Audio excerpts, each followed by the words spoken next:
ग्वालियर शहर के ठाटीपुर इलाके में रहने वाली एक युवती ने अपनी ही मां के खिलाफ मारपीट एवं जान से मारने की धमकी देने का मुकदमा दर्ज किया है।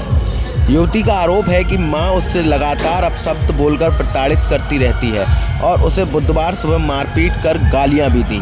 पुलिस के मुताबिक युवती ने अपनी मां पर गलत काम के लिए उकसाने का भी आरोप लगाया है।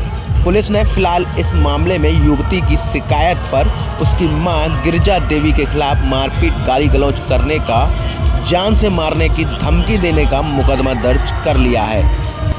ठाटीपुर में एक किशोरी ने अपनी मां के खिलाफ मारपीट और प्रताड़ित करने की रिपोर्ट दर्ज कराई है।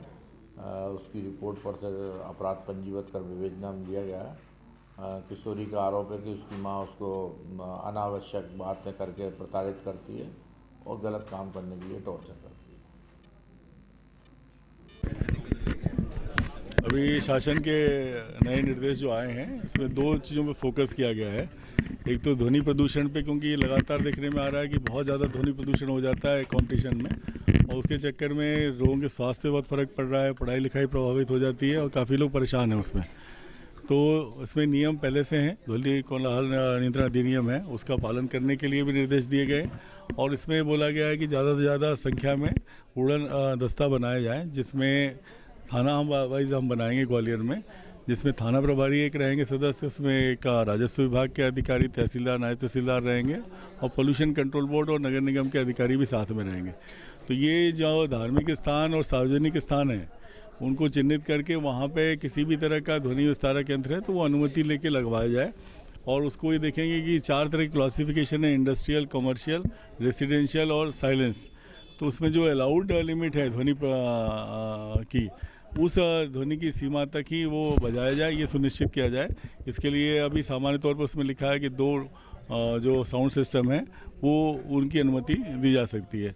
इसका परीक्षण कर लिया जाएगा और उसको लगातार उस पर कार्रवाई उड़न दस्ता करेगा। अगर कोई शिकायत आती है तो उसमें ये प्रावधान है कि 3 दिन के अंदर उसकी पूरी जांच करके प्राधिकृत अधिकारी जो SDM रहेंगे और उसके ऊपर नोडल अधिकारी जिले के ADM रहेंगे, वो उस पर कार्रवाई कराएंगे। तो ये एक ध्वनि के लिए है कि कोई इस तरह की न्यूसेंस ना हो, और सभी के लिए है, ये सभी धर्म वालों के लिए भी है और सभी धार्मिक स्थलों के लिए और सार्वजनिक स्थलों के लिए है। कोई इंडोर में कुछ कार्यक्रम करना चाहता है, जैसे बाहर ध्वनि नहीं आ रही तो उसमें कोई ऐसी आपत्ति नहीं है, लेकिन बाहर अगर आम जनता उससे परेशान होती है और ध्वनि प्रदूषण की उसमें आता है तो उस पर कार्रवाई की जानी है। दूसरे पे है कि खुले में पशु मांस और मछली का विक्रय का प्रावधान जो है वो नहीं है, होना चाहिए। तो खुले में अगर बेचता है तो वो उसमें उसके पास में या तो पारदर्शी कांच वगैरह होना चाहिए, जो विक्रय होगा उसका जो पशु का काटना होगा वो बिल्कुल अंदर होना चाहिए, वो कहीं दृश्य नहीं होना चाहिए, और वहाँ पे कचरे का निष्पादन करने की और साफ़ सफाई की पर्याप्त व्यवस्था होना चाहिए, और इसके लिए भी उनके पास अनुज्ञप्ति होना चाहिए।